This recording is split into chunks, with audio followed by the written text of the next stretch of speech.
सांस तक अपनी जान बचाने की जद्दोजहद में था। पल नहीं गया, तू मेरे चंद मिनटों का मेहमान है, चाहे कोई भी खेले, जीतूंगी मैं ही। मजबूरन उस शख्स को जीतने के लिए अपना मुंह खोलना पड़ा और देखते ही देखते बेहद भयानक तरीके से उसकी मौत हो गई। जी कोई है? दरअसल मुझे कल देता। देखिए मना मत करिएगा, मैं बड़ी उम्मीद लेकर आपके पास आया। जी मेरा नाम रोमी है। हाँ तो रोमी, मेरा नाम नागी दे सकता। नागेश की बात सुन रोमी का मन उदास है, पर तुम उसमें रह भी पाओगे या नहीं ये मुझे नहीं पता। झाड़ू?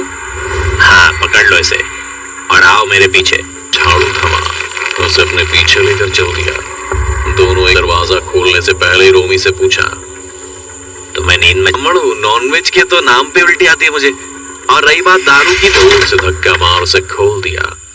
उसने जब मंदिर को देख कृतियां बनी हुई थी जिसे गौर से देखते हुए रोमी ने ना कह सकता हो। रोमी बेटा जो मिल रहा है ले ले, वरना राम।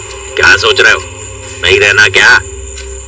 नहीं कि नागेश ठाकुर के आदेश पर रह रहे हो और मुख्य का कमरा साफ करो, बाकी खाने के लिए मैं कुछ भिजवाता हूँ। नागेश ने रोमी को पुजारी का कमरा दिया था जो सालों से नहीं देता था। घंटों की मेहनत के बाद रोमी ने ककर खाने की हालत में नहीं था। वो भूखे पेट ही बिस्तर, और जैसे उसने दरवाजा खोला तो चौंक गया। नागेश की रोमी ने पहले तो उस लड़की को ऊपर से नीचे इसके साथ बैठिए, मेरा भी मन लग जाएगा। नहीं तुम नहीं रख सकता, वरना वो जाग जाएगी। इतना कहकर कहना बिना रुके अपने घर मंदिर और मंदिर से बैंक ही आता जाता रहा। लेकिन आज शनिवार का खाना रोमी को पहुंचाया करती थी। आज रोमी ने मन बना लिया था कि वो आज गहना से बात, गहना भी बहुत देर से दरवाजा पीटती रही, पर रोमी मंदिर के अंदर आ गई। गहना ने मंदिर में कदम रखा भी खुल गया, जिसके अंदर एक शिवलिंग रखा था आ गई, और गहना ये सब अपनी आंखों के सामने होते हुए नहीं मिलता। सारा गांव 7 साढ़े 7 सो जाता है, इसलिए मैं गहना के होश उड़ चुके थे। उसने हड़बड़ाते हुए गहना ने चौंकते हुए रोमी से कहा, और उसका हाथ देख रोमी भी डर गया था।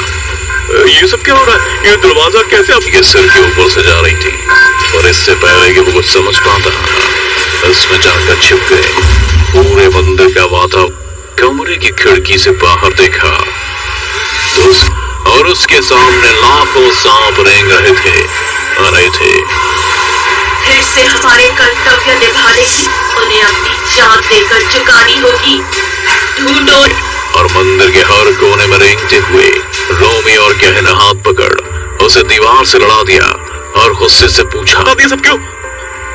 रोमी, ये हमारा पुश्तैनी मरते आ रहे हैं, लेकिन जैसे जैसे वक्त बदलता गया तब हमें ये श्राप मिला कि अगर हमारे खानदान में से किसी मेरे कदम रखते ही मुख्य मंदिर का दरवाजा अपने आप खुल गया। उसे लगा कि आज रात के बाद वो जिंदा नहीं बचेगा।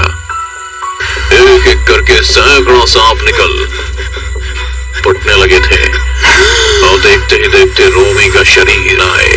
रोमी को ही देख रहे थे। रोमी भी डर के मारे कह ही रहा था कि अचानक से याद आया कि गहना कमरे से था, बल्कि सांप उसे चला रहे थे। कुछ इसके माथे पर कोई श्राप नहीं लिखा है। वो जिंदा बचने की खुशी मना ही रहा था कि तो भी कमरे की रोमी ने आवाज को पीछा किया तो देखा कि गहना जो हूबहू गहना के जैसी दिख रही थी। नहीं बहना, अगर तूने शिवलिंग का जलाभिषेक किया। पर गहना ने उसकी एक नहीं सुनी और कलश से उनका अस्तित्व मिटने लगा था। रोमी भी कहना कि हम शिवलिंग को कुछ हुआ तो मैं से कभी हमेशा के लिए खत्म हो गया। रोमी, ये बात सच है कि मेरा खानदान इस शिवलिंग की रक्षा हमें एक वरदान से नवाजा गया था कि हर पीढ़ी में हमारे 5 पीढ़ियों पहले मेरी बहन नागिन को मेरे पर्दा खत्म हो गया, और उसने कसम खाई कि परिवार का कोष से तुम मिले थे, मेरे पिता नहीं है। हमारा परिवार इच्छाधारी नाग का वरदान मिला, इसलिए दीदी किसी को तो शिवलिंग का जलाभिषेक कर सारे सांप कैसे खत्म हो गए? वो तो बस विलुप्त होकर कुछ सालों के लिए जमीन की। अच्छा, एक आखिरी सवाल, अगर तुम्हारी बहनें देखते ही देखते एक विशाल नागिन बन गई जो रोमी हुए मुस्कुराने लगा था। चैनल को सब्सक्राइब करें और अगर आपके पास भी कोई डर से भरी दम, अभी तो यह खेल शुरू हुआ है। मैं आज मर रहा था और उसके पैर पर अनगिनत सांप के काटने की होल बहने लगा था। जहर इतना खतरनाक था, वो आखिरी सांस तक अपनी जान बचाने की जद्दोजहद में था। पल नहीं गया, तू मेरे चंद मिनटों का मेहमान है। चाहे कोई भी खेले, जीतूंगी मैं ही। मजबूरन उस शख्स को चीखने के लिए अपना मुंह खोलना पड़ा और देखते ही देखते बेहद भयानक तरीके से उसकी मौत हो गई। जी कोई है? दरअसल मुझे कम देता। देखिए मना मत करिएगा, मैं बड़ी उम्मीद लेकर आपके पास आ। जी मेरा नाम रोमी है। हाँ तो रोमी, मेरा नाम नागी दे सकता।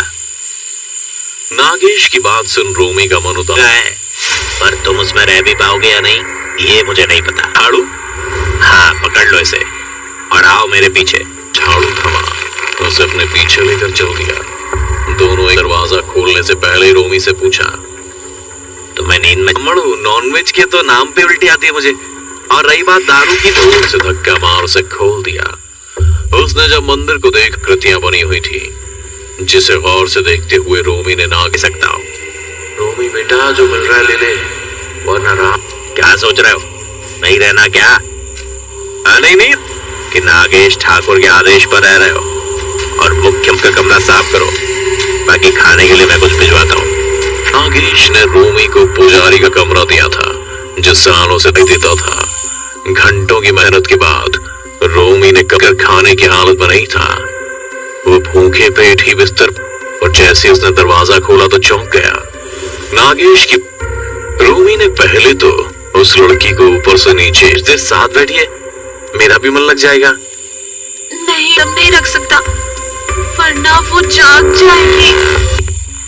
इतना कहकर कहना बिना रुके अपने घर मंदिर और मंदिर से बैंगी आता जाता रहा। लेकिन आज शनिवार का खाना रोमी को पहुंचाया करती थी। आज रोमी ने मन बना लिया था कि वो आज गहना से बात। गहना भी बहुत देर से दरवाजा पीटती रही, पर रोमी मंदिर के अंदर आ गई। गहना ने मंदिर में कदम रखा भी खुल गया, जिसके अंदर एक शिवलिंग रखा था। आ गई और गहना ये सब अपनी आंखों के सामने होते हुए नहीं मिलता। सारा गांव 7 साढ़े 7 सो जाता है, इसलिए मैं गहना के होश उड़ चुके थे। उसने हड़बड़ाते हुए गहना ने चौंकते हुए रोमी से कहा, और उसका हाथ देख रोमी भी डर गया था। ये सब क्या हो रहा है? ये दरवाजा कैसे आपके सिर के ऊपर से जा रही थी? और इससे पहले कि वो कुछ समझ पाता था, उसमें जाकर छिप गए। पूरे मंदिर का वातावरण कमरे की खिड़की से बाहर देखा और उसके सामने लाखों सांप रेंग रहे थे। फिर से हमारे कर्तव्य निभाने की उन्हें अपनी जान देकर चुकानी होगी। ढूंढो। और मंदिर के हर कोने में रेंगते हुए रोमी और गहना हाथ पकड़ उसे दीवार से लड़ा दिया और गुस्से से पूछा, ये सब क्यों? रोमी, ये हमारा पुश्तैनी मरते आ रहे हैं, लेकिन जैसे जैसे वक्त बदलता गया तब हमें ये श्राप मिला कि अगर हमारे खानदान में से किसी मेरे कदम रखते ही मुख्य मंदिर का दरवाजा अपने आप खुल गया। उसे लगा कि आज रात के बाद वो जिंदा नहीं बचेगा। एक एक करके सैकड़ों सांप निकल पड़ने लगे थे और देखते ही देखते रोमी का शरीर आए। रोमी को ही देख रहे थे। रोमी भी डर के मारे क्या ही रहा था कि अचानक उसे याद आया कि गहना कमरे से था, बल्कि सांप उसे चला रहे थे।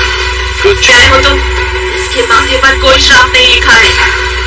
वो जिंदा बचने की खुशी मना ही रहा था कि तभी कमरे की रोमी ने आवाज का पीछा किया तो देखा कि गहना जो हूबहू गहना की जैसी दिख रही थी। नहीं बहना, अगर तूने शिवलिंग का जलाभिषेक किया। पर गहना ने उसकी एक नहीं सुनी और कलश से उनका अस्तित्व मिटने लगा था। रोमी भी गहना की हम शिवलिंग को कुछ हुआ तो मैं से कभी हमेशा के लिए खत्म हो गया।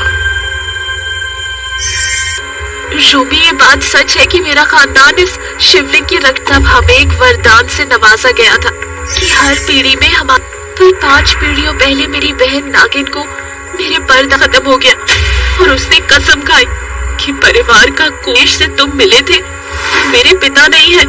हमारा परिवार इच्छाधारी नाग का वरदान मिला, इसलिए दीदी किसी को तो शिवलिंग का जलाभिषेक कर सारे सांप कैसे खत्म हो गए? वो तो बस विलुप्त होकर कुछ सालों के लिए जमीन की। अच्छा, एक आखिरी सवाल, अगर तुम्हारी बहनें देखते ही देखते एक विशाल नागिन बन गई जो रोमिंग हुए मुस्कुराने लगा था। चैनल को सब्सक्राइब करें और अगर आपके पास भी कोई डर से भरी दम